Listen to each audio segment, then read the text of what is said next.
So now we move on to the next unit of this block.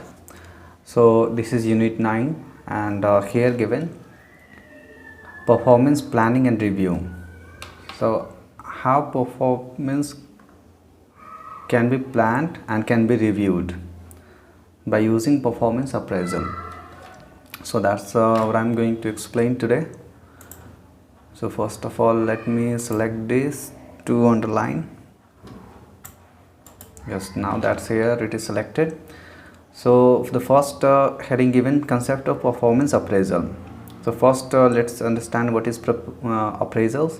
Appraisals are judgments of the characteristics, traits and performance of others. Means judging the characteristic, traits and performance of others, known as appraisals. So performance appraisal is a systematic. Now on the basis of this term appraisals, we can understand performance appraisal also. Performance appraisal is a systematic and objective way of judging the relative worth of ability of an employee. Okay, let me see this. So performance appraisal is a systematic. What is this? A systematic objective way of judging the relative worth of ability of an employee. It means here what the judgment. Here the judgment of the worth of ability of an employee. That is a performance appraisal. Means how the relative worth of ability of an employee can be judged. Relative worth of ability of an employee can be judged. That comes under performance appraisal. Performance appraisal helps to identify those who are performing their assigned tasks well and those who are not, and the reasons for such performance. You see, here by using performance appraisal, we can identify those who are performing their tasks well, and also we can identify those who are not doing their works well, and we can also get the reasons. So what are the reasons due to which some people are able to perform well and some people are not able to perform well. So reasons we can also get here. So goals of performance appraisal given. From the organizational perspective, sound performance appraisals can ensure that correct work is being done. So sound performance you see from the organizational perspective. From the organizational perspective, first we are going to consider about the goal of performance appraisal. Sound performance appraisals can ensure that correct work is being done. Okay, so the goal is that whether the correct work is being done or not. If not, then what are the reasons due to which the correct work is not being done. So work that assists in meeting department goals, simply put. So what are the work that assist in meeting department goals, simply put, means what are different goals are there. So those things can be put in. So that's why given from the organizational perspective, sound performance appraisal can ensure correct work. Means the goal is to ensure, the goal of the performance appraisal is to ensure that the correct work is being done.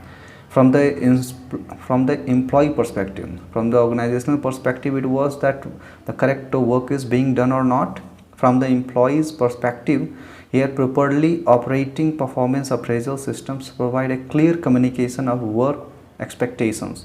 You see here, properly operating performance appraisal systems provide a clear communication of work expectations.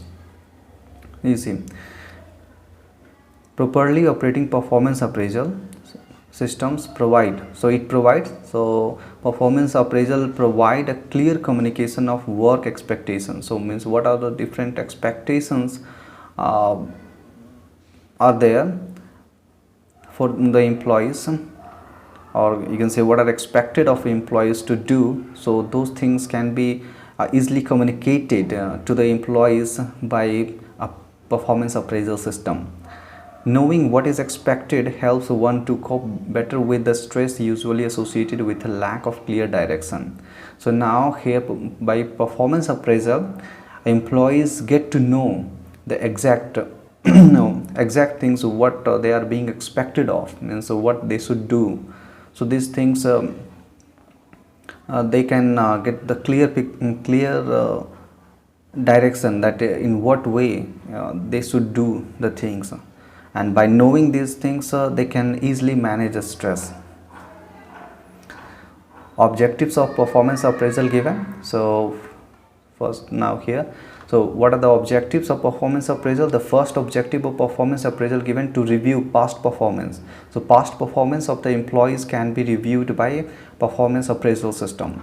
Second given, to assess training needs. So whether the training is required for the employee or not, so that can also be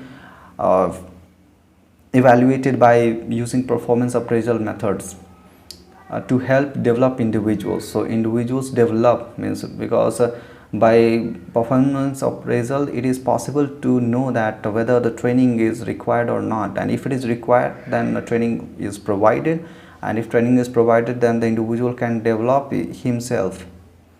To audit the skills within an organization. So audit the skills means what are different kinds of skills are required for performing a particular kind of job, so that can also be audited by using performance appraisal.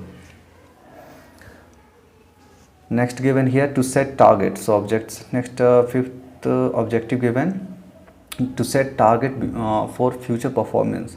So target can be set for the future performance. So that's why here given to set a target for future performance.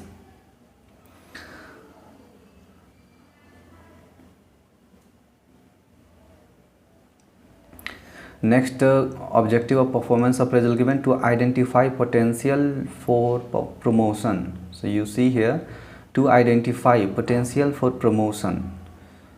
So whether the individual has the potential for promotion or on what basis the promotion should be, so those things can be evaluated by using performance appraisal. So incorporating objectives into the appraisal system. So whatever objectives here given, so these all objectives can be incorporated in the appraisal system, may highlight areas of improvement, new direction and opportunities. So you see here the objectives, if can be incorporated in the appraisal system, then that can highlight the areas of improvement. So in what areas improvement is required, and the direction in which the organization should move on, and what are different opportunities for the individual and for the organization by setting the objectives whatever here mentioned. Next given here, the performance appraisal process. So what are different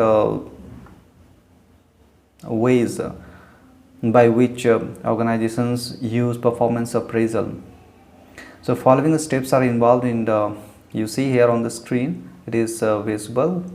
So on the screen it is written, the following steps are involved in appraisal process. So following are the steps. So the first step in performance appraisal given, it will be clear here. So here in the block given, first is that appraisal process. You see performance appraisal process. So following the steps, the first step in the performance appraisal process is establish performance standard. First establish the performance standard. Then second it is communicate performance expectation, and then communicate means what are the performance expectations the organization has from the employees, or means organization expects from the employees to do. So those expectations should be communicated to individuals. And the third given, then the next step it comes measurement of actual performance. So how individuals are performing, so that should be measured. So that's why here given, so measurement of actual performance. And after measuring the actual performance of individuals, then the comparison, the next step it should be the comparison of the actual performance with the standard performance, means whatever performance standard it was set earlier in the beginning, so with that the actual performance should be compared. And then in the final step it is to initiate corrections, and here the organization should, or the manager should evaluate that whether the actual performance it is in accordance with the standard performance, and also that how much difference there is in between the standard performance and the actual performance, and if there is a detectable difference, then in that case the manager should initiate corrective action if necessary. So benefits of performance appraisal given for the organization. So what are the benefits of performance appraisal? The first benefit given, improved performance throughout the organization due to more effective communication of the organization's objectives and values. You see, improved performance. So for the organization, the first benefit it is improved performance. Performance of the organization as a whole increases. And why increases? Due to effective communication of the organization's objectives and values. So because in performance appraisal process, objectives and values of the organizations are communicated to employees, okay, so that employees can understand the objectives and values in a better way, and in this way they can improve the performance. Second given, improvement in the task performed by each member of the staff. You see, second, improvement in the task performed means each member of the staff means the here improvement in the task performed. So whatever task employees are performing, so there is improvement. Then the next given, identification of ideas for improvement. So ideas for improvement can be identified by performance appraisal. Training and development needs can be identified more clearly. So here in a performance appraisal process, it is possible to identify what are different types of training and development needs are there in the organization and for different departments. People with potential can be identified. You see, people with potential can be identified. So people with potential can be identified. So those who are able to perform well, and those who have more capacity to do the things in a better way, so those people can be identified, and accordingly they can be promoted and can be given more responsibilities. And then the next here given, expectations and long-term plans can be developed. So what are different expectations the organization has from employees, and what are different expectations employees have from the organization? So those things can be means for those all things plans can be developed. Then the second here given, benefits of performance appraisal for the appraiser. For the appraiser, what are different benefits? So appraiser, it may be manager, supervisor. So first given here, the opportunity to develop an overview of individual jobs and the departments. You see, so by performance appraisal, the managers and supervisors get the opportunity to develop an overview of individual jobs and departments.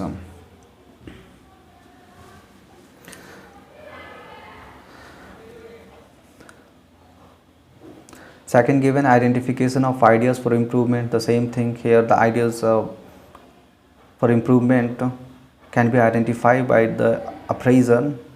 So next, opportunity to link team and individual objectives. It is possible by performance appraisal to link team and individual objectives. And the fourth one given, the opportunity to reprioritize some targets. And four, appraisee means those who are being appraised, just like employees. Here given, increased motivation. So if managers and supervisors know the potential of employee working in the organization, then the information obtained from performance appraisal can be used to motivate employees. So That's why here it written increased motivation. Next given here, increased job satisfaction. Increased job satisfaction meaning people are going to be more satisfied if they get the resources and the opportunity to work according to their potential. Increased sense of personal value. So here people are getting more responsibilities and more resources to work in the organization, so that's why they feel increased sense of personal value. Performance appraisal methods. So many different methods are used for performance appraisal. So the first method here given, critical incident method. So in critical incident method of performance appraisal, here critical incident incident appraisal focuses the rater's attention on those critical or key behaviors that make the difference between doing a job effectively and doing it ineffectively. You see here the observer or the appraiser focuses attention on those critical or key behaviors that make the difference between, means just there are some behaviors in any job, in each job some behavior critical or you can say key behaviors are there which make the performance, or you can say, more effective or less effective. So appraiser observes such behaviors or such critical or key behaviors which make the difference between doing a job effectively and doing it ineffectively. Here specific behaviors are cited, means what are different critical and key behaviors are there. So those behaviors are noted down, and on the basis of those key behaviors employees are evaluated or appraised. Second method for performance appraisal given, checklist. Second method here given, checklist. In the checklist the evaluator uses a bit of behavioral, you see in the checklist the evaluator uses a bit of behavioral descriptions and checks of those behaviors that apply to the employee. In the checklist, evaluator means appraiser uses a bit of behavioral description and checks of these behaviors that apply to the employee. So here evaluator uses behavioral descriptions and check those behaviors, means how employees are doing. Okay, means if there is difference from the standard behavior, then those things are noted down, that whether the employees are doing in accordance with the standard operating procedure or not. So how much there is variation from the standard operating procedure and the exact behavior which employees are performing. Evaluator goes down the list and gives yes or no response. So now here evaluator goes, means here the evaluator has list of behaviors, and here the answers of those behaviors are written in question forms, and here the answer it is whether yes or no. Whether the behavior is in accordance with the standard, then that it will be yes, and if it is not, then the response it should be no. Third method for performance appraisal given, graphic rating scale.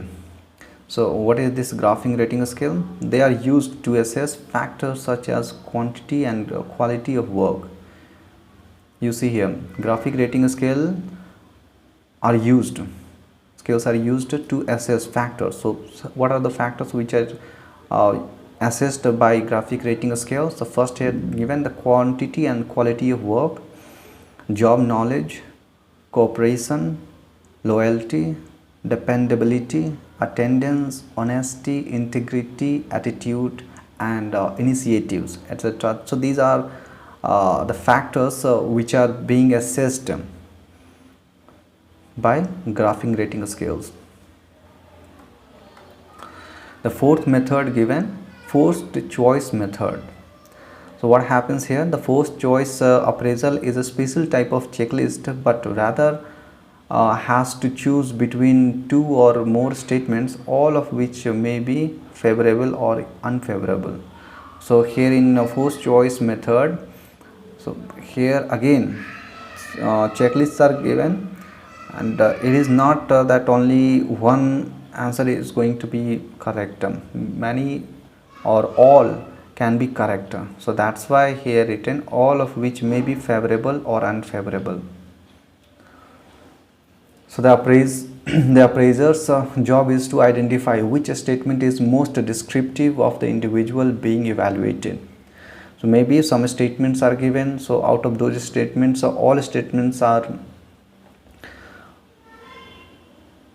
can be used for the behavior of the individual, but which statement it is the most favorable for the individual, so that one should be selected. So someone in the personal department scores the answers based on the key. So here in the human resource department or the personal department scores the answers based on the key. Next given here, behavioral anchored rating scales. So behavioral anchored rating scale. So what is this method of performance appraisal? Now you see on the screen, so where I am pointing. So behaviorally anchored rating scales specify definite, observable and measurable job behavior. You can see here rating scales specify, define, observable and measurable job behavior. Behavioral anchored rating scale. So this scale specify definite. So this scale means behaviorally anchored rating scales specify definite, observable and measurable job behaviors. So what are different observable and measurable job behaviors are there? So those things are specified by behaviorally anchored rating scales. Examples of job related behavior and performance dimension are generated by asking participant. You see examples of job related behavior. What are different job related behaviors are there and performance dimensions are there. So those things are generated by asking participants to give a specific illustrations on effective and ineffective behavior regarding each performance dimension. You can see here participants are asked to give a specific illustration on effective and ineffective behavior regarding performance dimension. These behavioral examples are then retranslated into appropriate performance dimension. So whatever responses are given by participants, so those things are recorded, and these behavioral examples are then retranslated into appropriate performance dimensions. So those responses are converted, or you can say retranslated, into appropriate performance dimensions. The incidents that are retranslated and have higher rates, you see, retranslate and have higher. So the incidents that are retranslated and have higher rates agreement on performance effectiveness are retained for use as anchors on the performance dimension. Okay, so you can see here clearly it is mentioned that the incident that are retranslated means those responses which are provided by participants on performance dimension. So those things are recorded, and out of those responses, so those responses which are more effective, you can say more effective for the performance, are retained and used as anchors on the performance dimension. So that's here it is about behaviorally anchored rating scales. Next method for performance appraisal given, group order ranking. So what happens in group order ranking? The group order ranking requires the evaluator to place employees into a particular classification, such as top one fifth or second one fifth. So here group order ranking means simply means the evaluator evaluator places employees into particular classification. Okay, means in a particular group the employees are put into by the evaluator.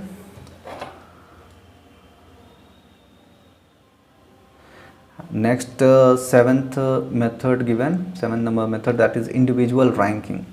Individual ranking method requires the evaluator merely to list all employees in an order from highest to the lowest. Only one can be the best. Now you see individual ranking and simply ordering employees in accordance with the performance. The employee who has performed the best will be at the top, and the employee who performed worst will be at the bottom of the list. Paired comparison given. A score. See, what is this pair comparison method? A score is obtained for each employee by simply counting the number of pairs in which the individual is preferred. So here, in how many situations, or you can say for how many behaviors the individual is preferred, so that number is counted. First, it ranks each individual in relation to all others on one basis. It means according to how the individual is preferred for different job related behavior. So on the basis of those behaviors, here comparison is made. If 10 people, so for example here, if 10 people are being evaluated, the first person is compared with each of the other 9. So you see here, if 10 people are being evaluated, then the first person is going to be compared with all remaining 9, and the number of items this person is preferred in any of the 9 pair is tabulated. It means out of 9 pairs, so in how many pairs the person is preferred, so that is going to be recorded, and then according to that the performance is going to be appraised. Management by objective given. So what are the things inside management by objective? Management by objectives is a process that converts organizational objectives into individual objectives. Okay, means whatever the objectives the organization has, so those objectives are going to be converted into the objective. Means individual objectives are going to be aligned with the objectives of the organization in management by objective method of performance appraisal. So it consists of 4 steps. First given goal setting, second action planning, third self-control, and the fourth periodic reviews.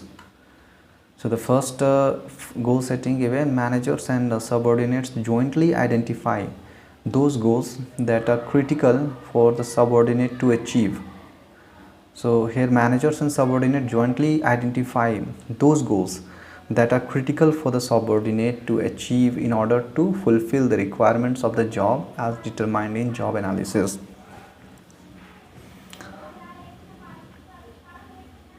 Then the second given, action planning. In this the means are determined for achieving the ends established in goal setting. Means whatever goal is set, so those goals can be achieved by using some means. So here in second step, in action planning, the means are determined for achieving the ends. So some certain means are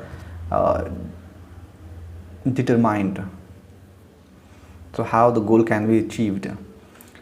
So third given, self-control. It refers to the systematic monitoring and measuring of performance. So systematically the performance can be monitored and measured in this step. And then the fourth given, periodic reviews. With these corrective actions, means periodically the performance of the employees are going to be reviewed, and according to that, if there is need for corrective action, then that corrective action should be initiated. So that's why written, when behavior deviates from the standard established in the goal setting phase, then some corrective actions should be taken, so that the behaviors are going to be aligned in accordance with the goals of the organization. Then the last method of performance appraisal given, 360-degree appraisal. So what are different things happen in 360-degree appraisal? So you see, in the 360-degree feedback process involves collecting perceptions about a person's behavior and the impact of that behavior from the person's boss or bosses, direct reports, colleagues, fellow members of project teams, internal and external customers and suppliers. So from these all persons, means the boss of the person, means colleagues of the person, fellow members of the project in which the employee is working, and also internal and external customers and suppliers. From these all persons, means information, or you can say perception about that particular person's behavior are collected, and on the basis of that, that person is going to be evaluated.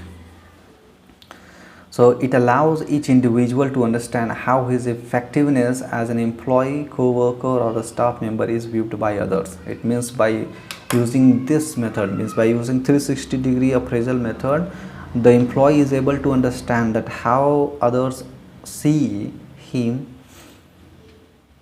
and accordingly he can change his behavior, his attitude, or the way he does the work.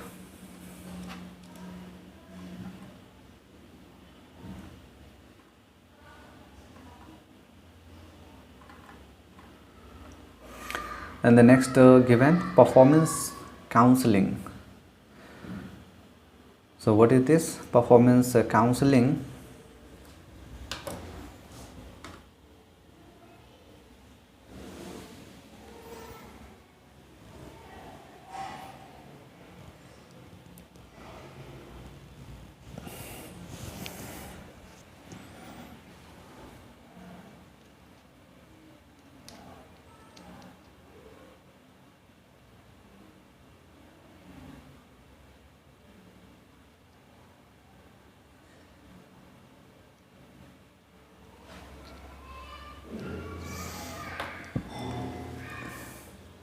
So you see, it is a developmental process. Performance counseling, it is a developmental process where the supervisor and the subordinate discuss the past performance with a view to help the subordinate to improve and become more effective in the future.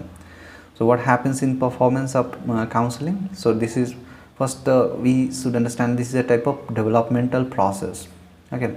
So what happens in this developmental process of performance counseling? In this process of performance counseling, supervisors and subordinates discuss the past performance with, okay, means they both discuss the past performance, how the employee did in the past. So why they discuss? In a view. So now you see here, they discuss with a view to help subordinate to improve and become more effective in future. They discuss so that the employee can, or the subordinate can improve himself and can become more effective in the future. So counseling provides an opportunity to the supervisor to give feedback to the subordinate on the performance and performance related behavior. One major outcome of performance counseling is identification of potential of the employee's skills and abilities not known and utilized by the organization. Now you see one major outcome. What is the major outcome of this performance counseling? Is that some potential abilities may be there in the employees, and those skills and abilities can be known by using performance counseling and can be utilized by the organization. Conditions for effective counseling. So first you see, first effect condition for effective counseling given: a climate of openness and trust is necessary. So that there should be a climate of openness and trust. Second given, the counselor should be tactful and helpful. So the counselor should be tactful and helpful rather than critical and fault finding. So whoever is the counselor should be helpful to the subordinate or should be helpful to the employee, not simply fault finding and not correcting those faults. The subordinates should feel comfortable to participate. So those subordinates should feel comfortable to participate. If subordinates feel comfortable, then they are going to reveal the real information. Otherwise, they are not going to provide real information or true information. Fourth given, the focus should be on work related problems rather than personality. So here it should be related to work and not about the personality, because if it focuses on the personality, then the individual may feel attacked. So that's why it should be related to only work. It should be devoid of all discussions on salary, reward and punishment. So now you see, it should not discuss anything about the salary, reward and punishment, because if the counselor is going to discuss about salary, reward and punishment, then in that case the individual will not give a critical information to the counselor. So that's why it is important.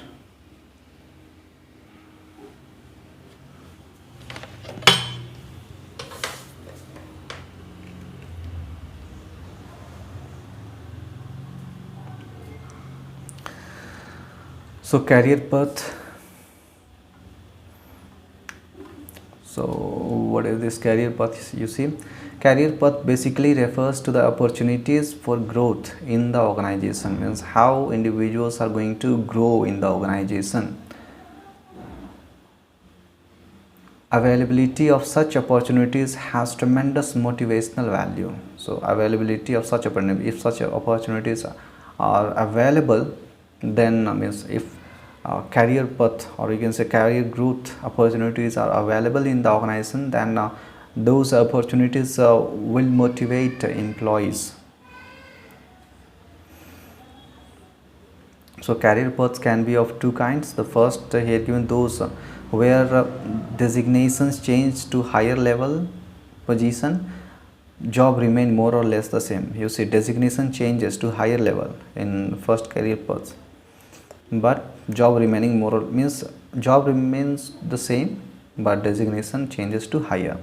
And in the second kind of career path here, where changes, those where changes in position bring about changes in job along with increased salary. Now you can say we change in the job, means there is change in the job also, and with the change in the job there is increased salary, status and better benefits and working conditions.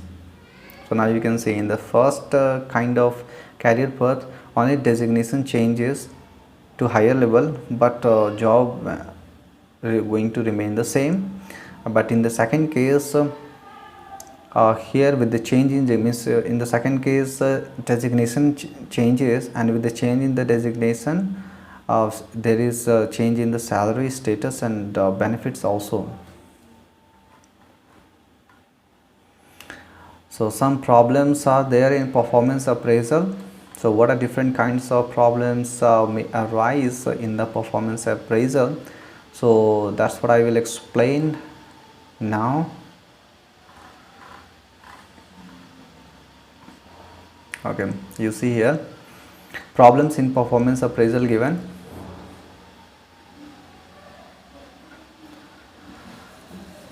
So first, not all practicing managers impartially interpret and standardize the criteria upon which their subordinates will be appraised. You see here, all managers are not going to impartially, means they do partiality. Managers, when evaluate their subordinates, then they do partiality. Okay, so some of the errors are given here. So managers do partiality when evaluating subordinates. So some of those things are given here. So some errors when managers evaluate subordinates. First given, leniency error. So what is this leniency error? Every evaluator has his her own value systems that acts as a standard against which appraisals are made. You see, each individual has standard. Okay, you can say standard system, or you can say value system, with which he compares the values, the performance of others. So that's why here it is leniency, means he is not considering the performance of the subordinate or the employee without considering, or you can say without putting his own value system in the process. He puts, so maybe he is not doing intensely, but that the value system, it comes in the process. So relative to the true or actual performance and individual, you see, relative to the true or actual performance, an individual exhibits some evaluators. You see here, relative to the true or actual performance, an individual exhibits. Some evaluators mark high and others low. So due to this leniency error, some may exhibit, some may evaluate the individual as high and some may as low. Second given, halo effect. So this is a tendency to rate high or low on all factors due to the impression of a high or low rating on some specific factor. So it may be possible that the evaluator is going to be impressed by some factors and only one or two factors, and that impression will dominate the evaluation of remaining all other factors, and in this way he may rate high or low to all remaining factors also. Third error given, similarity error. So when evaluators rate other people in the same ways that the evaluators perceive themselves, they are making a similarity error. So you see again, similarity means evaluators rate others people in the same way, the way he is going to evaluate himself. If others are going to behave or work in according to his or own way of doing things, then in that case he may rate that particular individual more, or if others are not doing in accordance or the way he does the work, then in that case he may rate the individual low. So that is similarity error. So if similar behavior others are doing, then in that case that individual is going to be given higher rating, and if other methods are used to perform, means the other method which is used by the individual may be correct, but he may rate that way of doing as low, because that is not similar to his own way of doing things. And the fourth given, low appraiser motivation.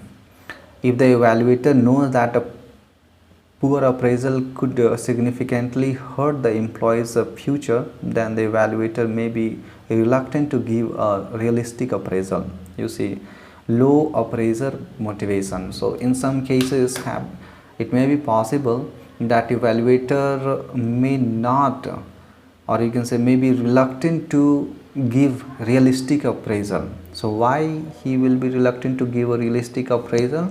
Because if it is going to hurt, or if it is going to hurt the employee's future,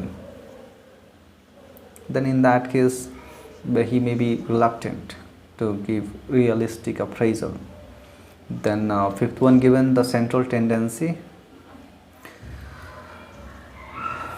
So what happens here, it is the reluctance to make extreme ratings in either direction, the inability to distinguish between and among rates, a form of range restriction you can see here. So it is the reluctance to make extreme ratings, means it may be possible that the evaluator is not going to make extreme ratings, maybe that due to his individual perception or maybe his individual characteristic, he is not going to rate maybe the lowest or the highest. So that type of inability, it may be there in the evaluator. So this is called central tendency. It means giving the average rating and not the extreme ratings for the employees.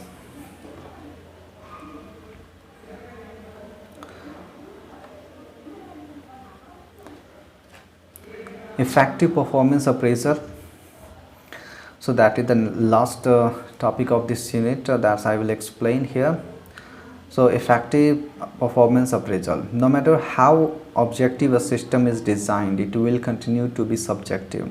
So whatever method is going to be used for appraising employees, so those methods are going to be, a part of those things or those methods are going to be subjective. 100% objectivity cannot be obtained in any performance appraisal method. So following can help improve effective performance appraisal.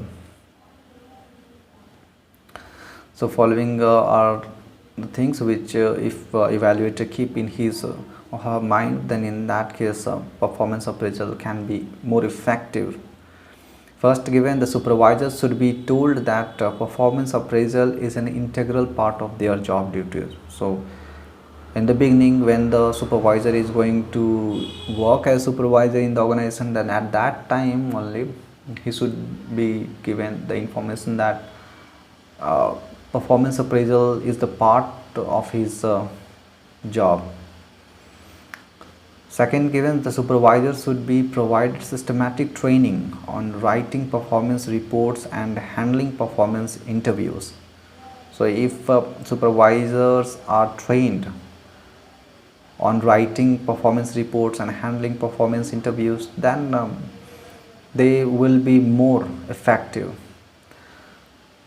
Third, given, conduct job evaluation studies and prepare job descriptions and develop separate forms for various positions in the organization. You can see here, conduct job evaluation studies. So job evaluation studies should be there, means that job evaluation studies and should be conducted, and job description should be prepared and developed separate forms for various positions. For different positions, separate forms should be used for job evaluation and job description. Then fourth way to improve effectiveness of the performance appraisal, given, design the system as simple as possible so that it is neither difficult to understand nor impossible to practice. You see, if it is going to be simple, if the system designed to appraise employees is simple, then in that case it can be understood by the employee as well as supervisor in a better way, and the evaluation process can happen in a smooth and effective way. And the last fifth way here given, reviewing the appraisal systems every now and then, help updating it, means from time to time review the appraisal system, means review that whether the appraisal system it is working in accordance with